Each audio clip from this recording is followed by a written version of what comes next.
We're live. Yeah, we are live, and I told you this is unscripted. So, what is going on? Everything is always raw. We're just trying to get the light fixture out of the freaking way here. So, back and we'll change in a second. But hello, everybody. Welcome back to episode 4 of Reflections with the Costas. I'm Andrew Costa, and this is Lorna Costa. And if you haven't joined us live before, welcome. If you are watching the recording of this later on, welcome. It's the same intro. Either way, Lorna and I want to talk about how we can be present in our relationship while running a business, because Lorna and I have come across a lot of different types of entrepreneurs. Some of them have partners that are in business, which they're very fortunate. I feel like that's easier for people to understand. There are some business owners that we meet that actually run businesses together. That's like that's a kind of a plus over and above. And then there's also partners that aren't in business. And so maybe they don't necessarily get the amount of work that you have to put in, the drive, the consistency every day. Either way, I think your own individual relationship with your partner is really important and key into being able to build a business. Mm-hmm.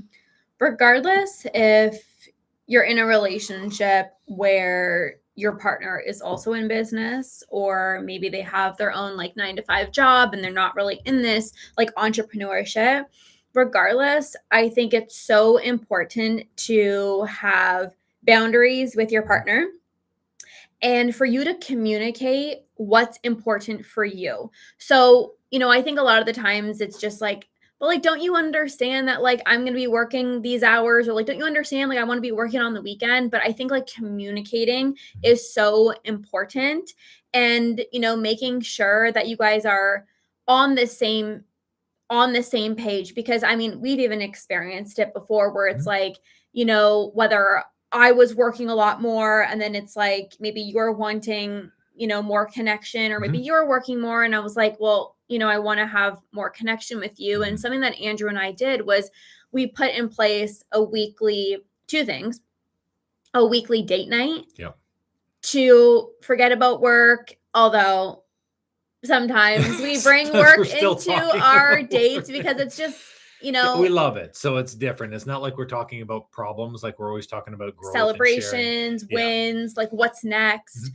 We put like a weekly date night, but also again, we had an episode, we kind of talked about this. Like we are very spontaneous. This morning, it was like 8 a.m. and Andrew was like, I'm going to go grab a coffee. And I was like, well, like, why don't we go for a walk and like, I'll join you. And then we can kind of just like spend that time together.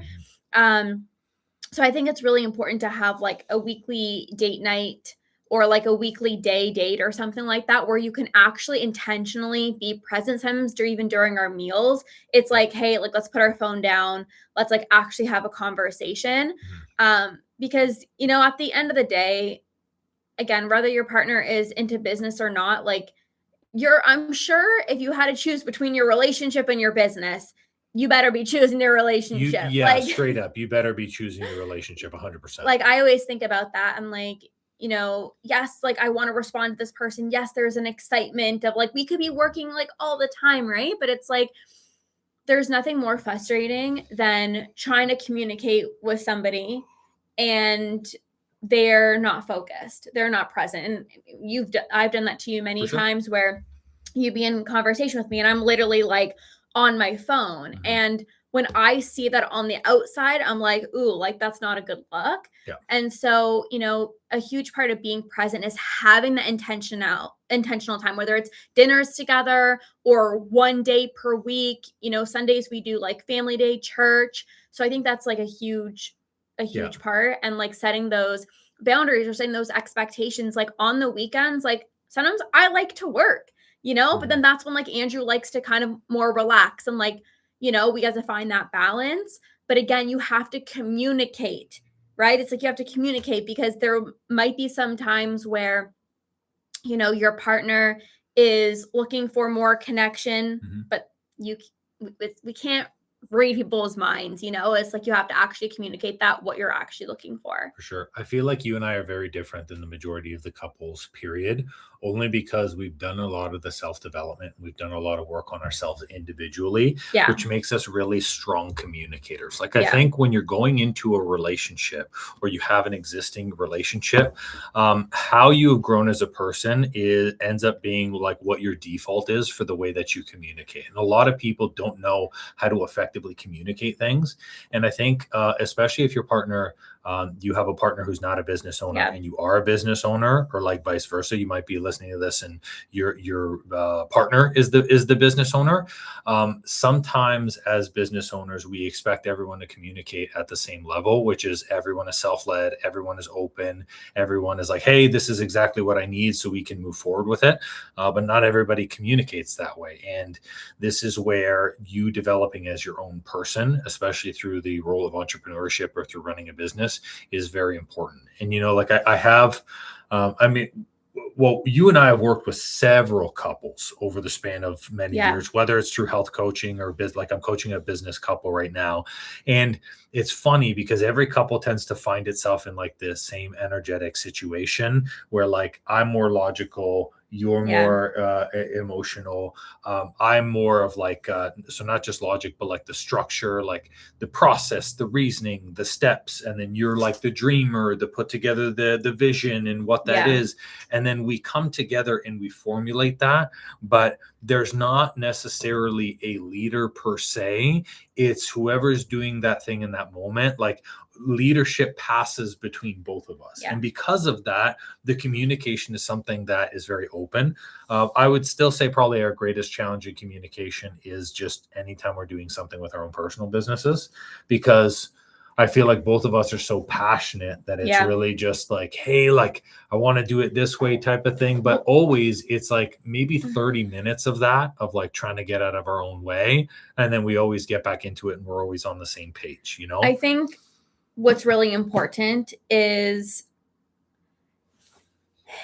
you have to decide how in it you want your partner to be. Again, whether you have a business or not, because if you are, I know you like a lot of context, right? Your partner might need a lot of context. Oh, I ask so many questions. It drives her crazy. If they aren't fully in it, and they just know pieces of maybe kind of a little bit of what you do, kind of who you help, and then you go and you throw them a question, hey, what do you think about this? Of course, they're going to have a million questions because you're not letting them fully in to your business, right? And so you have to decide, like, are you going to be sharing everything with your partner? Do you want them like in it, even if they're not a business owner, do you want them to understand what it is that you're doing? And do you want to be able to bounce ideas off of each other? Are you looking for advice? Are you looking for support? Because that will determine, like the amount of questions that they're looking for, or like, you can't just expect like, hey, like, what do you recommend? And they're like, well, like, tell me a little bit more. And I used to get really frustrated because I would want an answer like with a snap of a finger. And, Andrew would ask a bunch of questions to get more context. And I'm like, well, just what do you think? Right.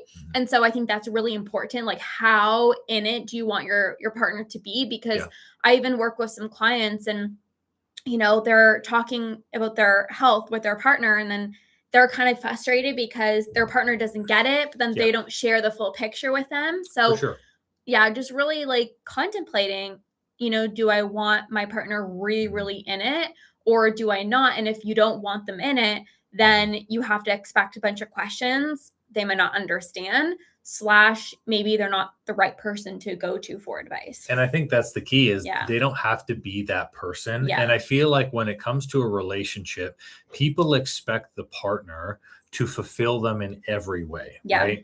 So like, it's like your partner has to be your best friend. They have to be your lover. They have to be the person who is connected in your relationship. They have to be your business supporter. They have to be a financial support. And we're like trying to tick all of these boxes when in reality, your community and the people you surround yourself with and your mentors and all of those people help fill all of those areas. So another thing too that I've really noticed is people who don't have all of those other things tend to put way too much on their partner Yeah. because their partner has to be the go-to for all of that stuff. Yeah. Like you and I have separate friend groups. You have a mentor in terms of business. And yes, we talk business, but you've also made that decision to like we're fully open and we want to be Yeah. in each other's businesses, Yeah. right?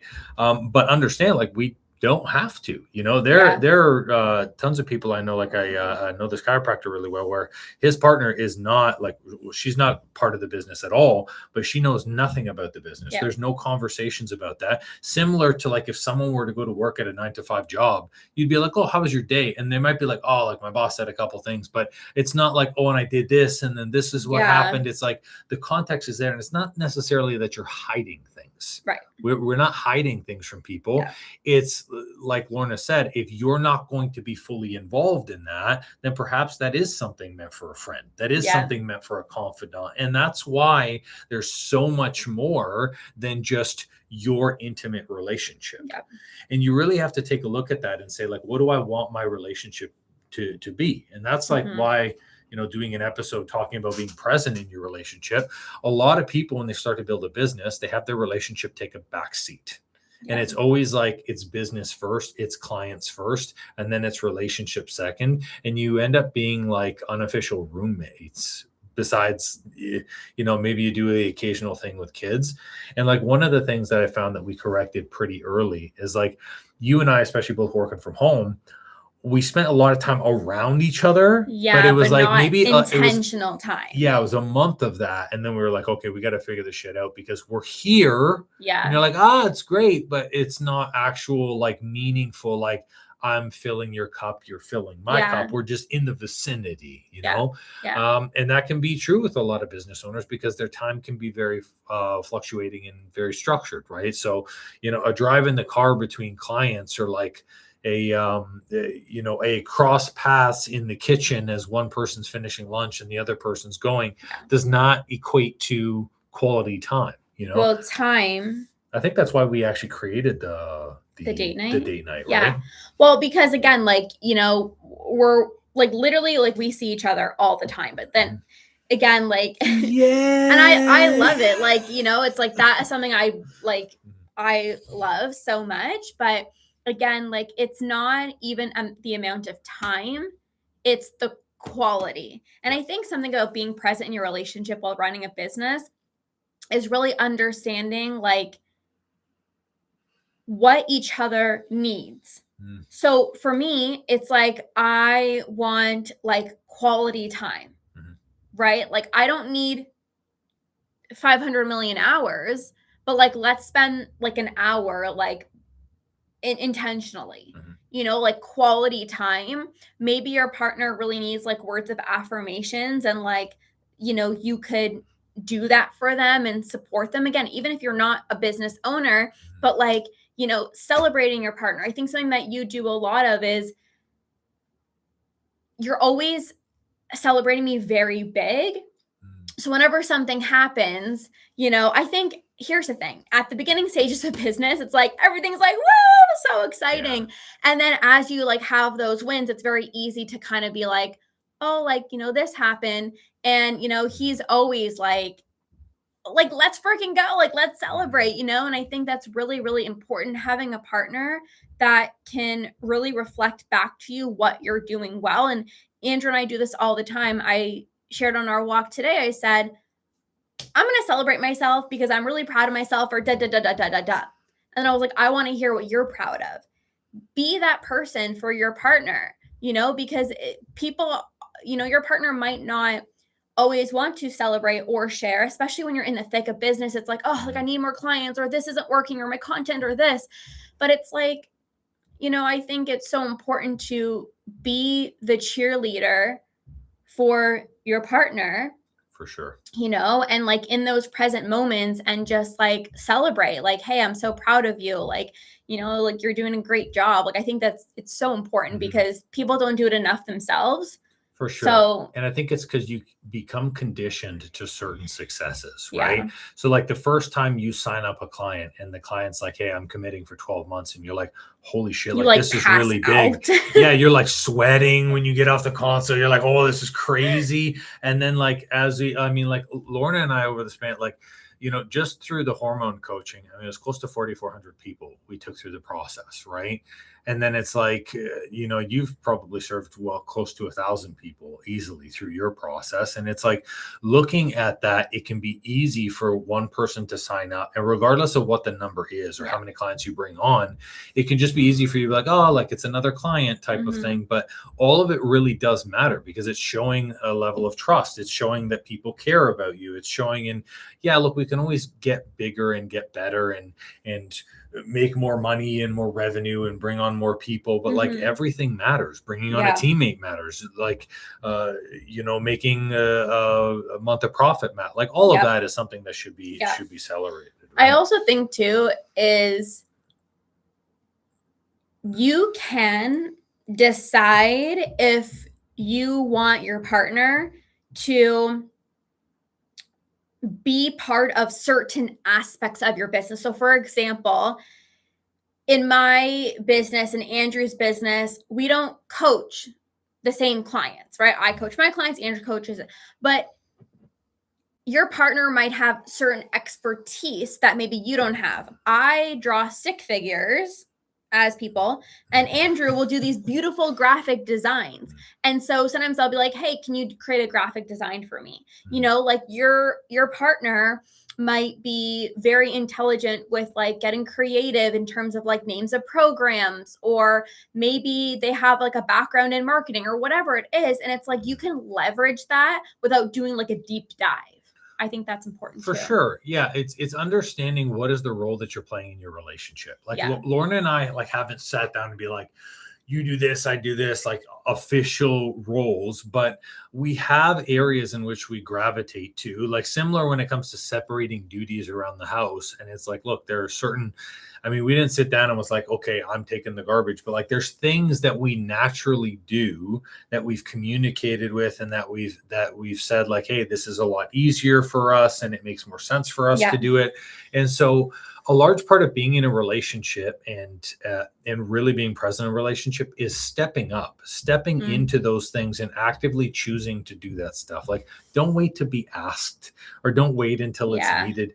Take the initiative and just do it and step into it, and you'd be surprised when you continue to build your relationship, how much it ends up carrying over into your business. Like if your partner feels full, and they feel seen and they feel supported, and you got to work one evening till like 11:30 at night, you bet your butt they're going to cover you. They're not going to say anything. They're not going to complain because they're going to understand. Right. And like, I've come across actually a couple of people where they're like, oh man, like it's so hard. I feel like it's more with guys, because what happens is as partners, if you feel someone is pulling away or you think someone's pulling away, you tend to suffocate them more. You're like, oh, I need to spend more time because I'm feeling this area of separation. And for people who are very logical, it can be easy for you to get swept up in work. And you're just like, I got to work. I'll do this there. I'm building this for my family. And it's like, none of this stuff actually matters. Like going back to, Lorna saying, we would pick our relationships over our business. We genuinely mean that. Some people say that, but if they were to lose like a 30 or 40K a month in revenue business, they'd be like, oh shit, like this is a big problem. You can always make more money. Yeah. Right. Like Lorna often jokes like, let's say something were to happen and we were to have to like sell our house. Right. She's like, we could just move in with our parents and it would be great. And the truth is it would be freaking fantastic. We are not attached to all of this stuff. We could always reset and restart. We'd get more help and it'd probably be less. A great time. Yeah, it would be less stress, and like it ends up becoming simpler. Yeah. And I think that's why, like, because our relationship is so strong and so tight, these other things don't necessarily matter. Like my business stress isn't as stressful because I have someone that I can share it with. Mm-hmm. And same thing with our communities. Mm-hmm. We've done a very good job in intertwining our friends group and bringing things together. Yeah. And I will say this, it is a selfish thing. And being selfish is not bad, by the way. Selfishly, so we can spend more time with each other, right? Why do you think we hang around the same friends? So we can spend more time together, right? It's the whole point is us being able to draw closer connected. You have to work on your relationship. Mm. Like, no matter how successful or least successful your business is, in my personal opinion, you need to have a rock solid relationship, because that will inevitably bleed into your business, right? It's like, if something is bothering you and you're not communicating with your partner, that is like extra mind drama that you don't need. You already make so many freaking decisions in a day. You need to treat yourself like you're the freaking CEO of your business.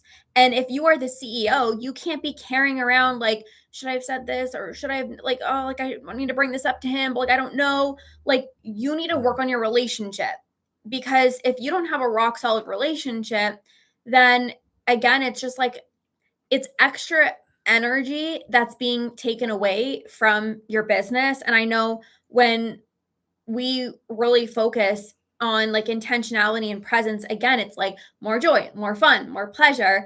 And then it's like you're on the same team. I think that's another thing too. It's like you guys are all working towards like building a life for your family.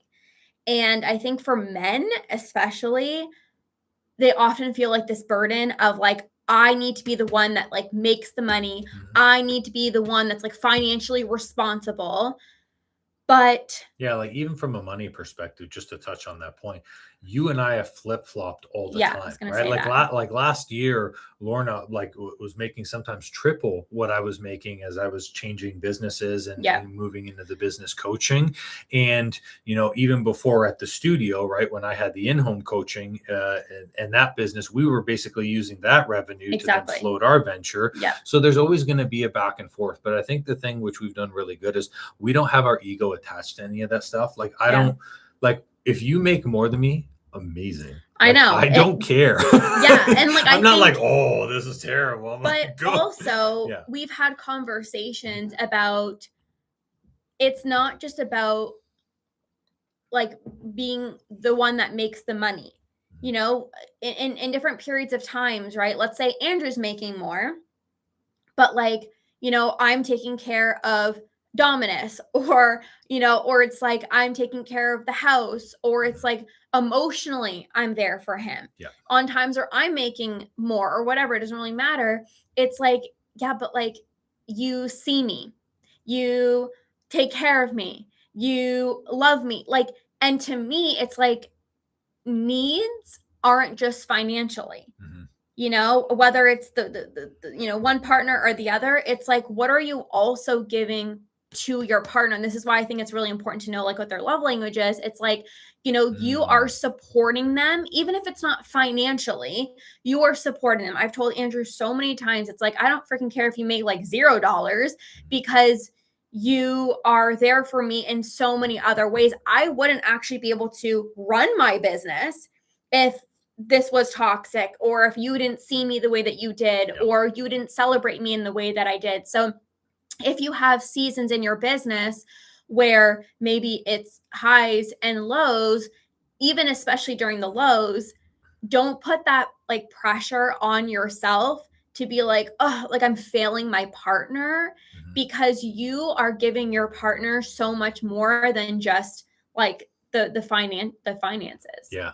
The key, which I think all partners recognize, hopefully your partner recognizes, is every partner will recognize effort. And this is why the output or the outcome doesn't necessarily matter. Because if let's say I was showing like last year, right? I mean, last year, making the pivot and spending the time to set up the systems before I was making income and revenue, it was a good probably 5 months of just patience, waiting, building, going. But the difference was I was approaching it with effort. So because I was showing up, that effort was recognized. And it's the same thing. If you're not happy with your income, but you're showing up for your relationship and you're showing up for your children, cool. Your partner will recognize that, right? And it's the same thing vice versa. You should be recognizing that in your partner. As you were talking, I would actually kind of love to hear from you. Like, what would you say are the reasons why entrepreneurs aren't being present in their relationship? Like, what do you think? Are there certain things that are preventing them from being present?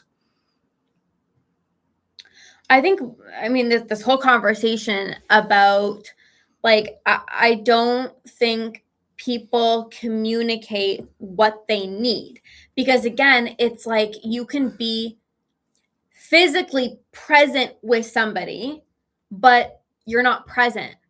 But that person might not actually communicate with them, or like they might think like that's completely fine. What do you mean? Like we were at a social event together. We were present together, but it's like, are you wanting time with your partner, with your family, time with your partner with 10 other couples, time with your partner with just you two? Like, again, I think it all comes down to communication. I think the other thing when it comes to not being present is, again, comes back to communication. But like, if something is on your mind and you're not verbalizing it and you're holding on to it, it's literally almost impossible to be present when there's something like ruminating in the back of your mind. And I can tell, like when you're not okay, or like I'm not okay, you're like, what's up? You know? But again, it comes back to communication and constantly asking, like, hey, like, is everything okay? Because you can be physically in the room with someone. You can be on date night at the restaurant.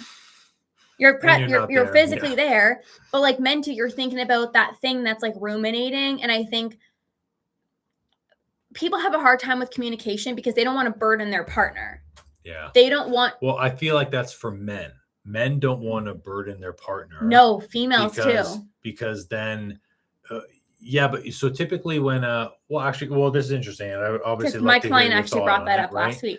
But it's like, I feel like there are some people which, like, we've been very good with this and that hasn't been an issue, but I have friends that when they share something, then their partner gets upset and then they have to put everything on hold to manage the emotions of the other person.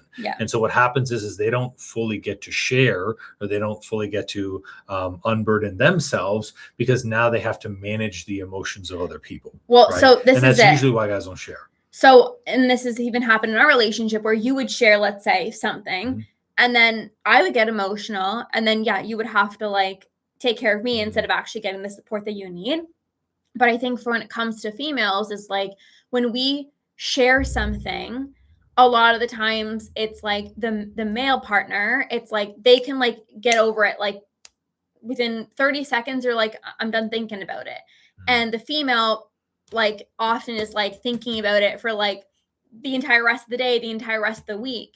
And it's really easy to be like, well, don't you care? Like, aren't you still? And they're like, I forgot about it like 5 minutes after our conversation, you know? And so, but again, it's expressing that, like, not pretending you're okay if you're still thinking about it. I think, I don't fully buy that, because I think just men don't communicate. Like when people use the words like, I forgot about it, it's not like when you share a problem with me, it's not that I forget it. It's when I see that energy and I go, okay, like, I'm a very logical person and I always jump into what can I do to help you? Right. And that's typically every guy will go in and say, hey, how do we tackle this? Can we get you support? It's always like, what can I do? If someone accepts something and then accepts that there's nothing that can be done, like you share and I go, I can't do anything, but I'm here for you, I've gotten over that energy. And so sometimes when people share things, they share, but they don't actually give themselves permission to go over their energy, to go over that energy. And then they get upset with the partner and they're like, well, how come you got over it so quickly?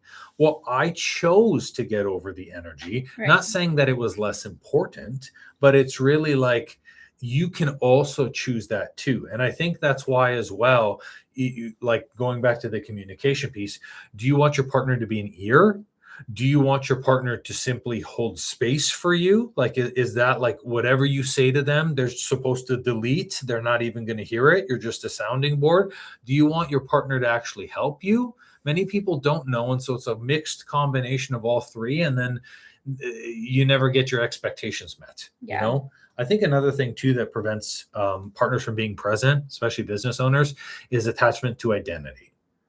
Like over the span of the 2 years, I think you and I have changed many identities. Yeah.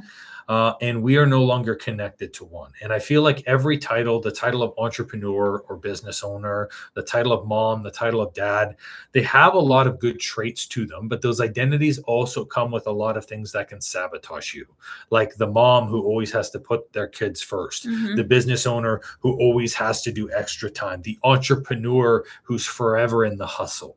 And this is where those things are not who you are. They're just something that you do. Yeah. And like, it took me a long time to recognize that, because I was like, holy shit, every time I would go and I would try to be this best version of entrepreneur or this best version of like leader, I would then start to fail in other areas. Like I remember at the studio, showing up at home at 11:30 every night. You're already asleep alone by yourself. And I'm like, what the hell am I doing? Yeah. But again, I think this whole conversation is communication, really building a solid relationship with your partner. I think a lot of the times people think like, but I just got to build, like, if I make more money, then like it will solve all of my problems. It doesn't. It's like, then like I'll make more and then like we'll just be happier because then we can do more. It's like, no, if you have a shit relationship, it isn't, you can make $1 million a month, but like you're not going to be happy, you're not going to feel fulfilled, and it's just not going to be a good time. So at every stage in your business, it's working on your relationship and actually putting that as a number one thing. I was listening to when you talked about problems. We always are looking to remove problems from our lives. I want my relationship to be problem free. I want my financials to be problem free. And a really awesome comedian that I was listening to had a really good line about problems. And he said, because one of the guys in the audience had asked effectively, like, what is something that rich people know that regular people don't, right? And he was like, well, one thing that I can share from myself, he goes, not to say that I'm rich, but he talked about problems being a feature, not a bug in life. So sometimes we think that problems are bugs and we seek to remove all of the bugs. He goes, problems are merely features. So just like when you go and you start upgrading your life, you just get different sets of problems. So like, when you don't have a lot of money, the problem is I need to make more money. And then once you have a lot of money, the problem becomes, well, what do I invest my money in? And then once you have multiple investments, you're saying, how can I get the return back and pass this money on? The problem just changes, but you don't like remove that. And it's the same thing with your relationship. In the beginning, the dating phase feels like it's problem free, but it's actually not. The problem of dating is effectively, how can I match up my values to this person to stay together? That's like the first problem, is like, can I match my values is the first problem. Many people get over that pretty quick, because when you date early, there's not a lot of, like, you don't even know what your values are, right? Yeah. But then the problem when you get married is now, how do I actively choose to stay together and stay connected? And we've made that choice many times through business shifts, through pivots, through decisions to move to different areas. All of that was a choice where we had to say yes to the thing that we were building. And then as we continue to grow older, the new problem becomes, how do we introduce other people, aka our son, into our relationship while still keeping this thing a separate thing?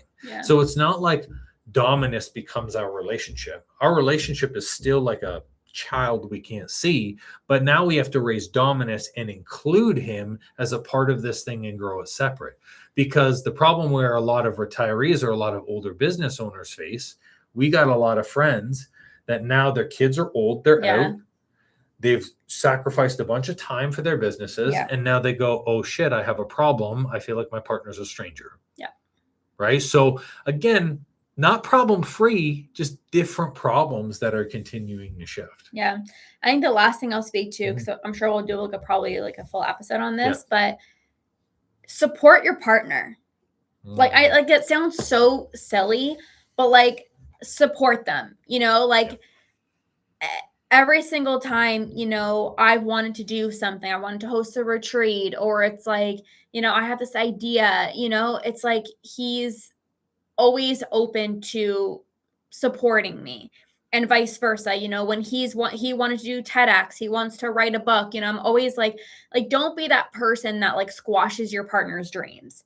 Like, support them, whether it's an idea, whether it's a financial investment, whether it is like an idea, like whatever it is. I think it's so important to, again, like whether it's be that cheerleader or like support you, like believe in your partner, like believe in them, allow them to, make decisions that are best for them. Because, there are so many times where, let's say Andrew wants to do something like TEDx speaking. I'm like, maybe I don't fully understand, or like, maybe I wouldn't choose to do that, but you have to trust that like your partner has desires in their hearts, and they're going to want to do things, and don't be that like dream crusher of like, oh, I don't think you should do that, like cheer them on. Like, if you want to go and speak, like, I'm going to back you up. If you want to, host a retreat, like, let's do it. I think it's so important to trust your partner, and just, if it's not something that you might do, or you're not interested, or you can't really understand it, trust that your partner is asking for support for a reason, because they wouldn't ask for support if they didn't think it was a good idea, or they didn't want to do something.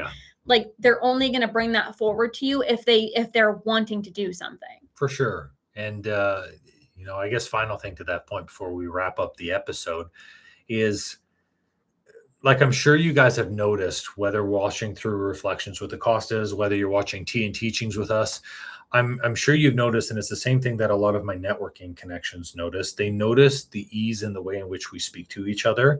And it's because we have a willingness to actually start these conversations. Friction and resistance gets built up in your relationship a brick at a time. And then what happens is you end up having this invisible wall between two people. And it's really hard to then, you have to hop over that before you go and you share something. So if you're not at that place where you can be open, where you can talk about this stuff, then you have to start week by week, day by day, brick by brick. You have to start taking that wall apart. So even if it's something like, hey, remember that thing I said 2 weeks ago? I actually wasn't okay with it, even though I said I was. Take the bricks off. You have to remove that wall in between, because it's so easy. And like Lauren and I watch beautiful and amazing and incredible people and such amazing entrepreneurs every day just self-sabotage because they're prioritizing things that 30 years from now doesn't matter. How much income your business made in 2025 or in 2026 when you're 65, that's irrelevant. It makes no impact. You make an extra 10K, it's not going to change the quality of your life. But how you treat your partner, that's everything. Because 2 years of mistreating your partner, it's why divorces are as high as ever. It's why people are separating, why people need counseling. All of that stuff is because you've created an energetic disconnect. So address that stuff, and it's going to translate into your business in beautiful ways. Yeah. And just like the last thing, I know we kind of touched on it, but just to kind of reiterate, it's like, show up and be the best version of yourself every single day. It's like, that's what your partner wants for you. That's what they want for their relationship. If you're trying, again, it doesn't matter about like the success of your business, because it's not just about the finances and things like that, but it's like, show up, like put in that work, like actually give it your all, show up as the greatest version of yourself for you, for your relationship, for your business. And that's watch it grow. Important. That's it. Watch it grow. It's the best thing. This is the best thing that ever happened to me. And then my son is close second. As he gets older, they might like fight in between the two, but like the whole reason why my son was born was because it was as good as it was. So that just speaks volumes of it. And And yeah, that's all the fun. So And don't make a baby. No kidding. Yes, that was the whole purpose. We just want you to have more children and populate. So well, thanks guys so much for watching another episode of Reflections with the Costas. And remember, we are on every Friday at 11:45 a.m. EST, that is Eastern Standard Time. And make sure you hop on with us live, be a part of the conversation, share, feel free to drop your questions as well too. We love saying hello to everyone who's here. And if you're watching this as a replay afterwards, drop in the comments that you watched the replay. We love to be able to respond to those as well. Other than that, you guys have an enjoyable and fantastic Friday. We will catch you guys later. See ya. Bye.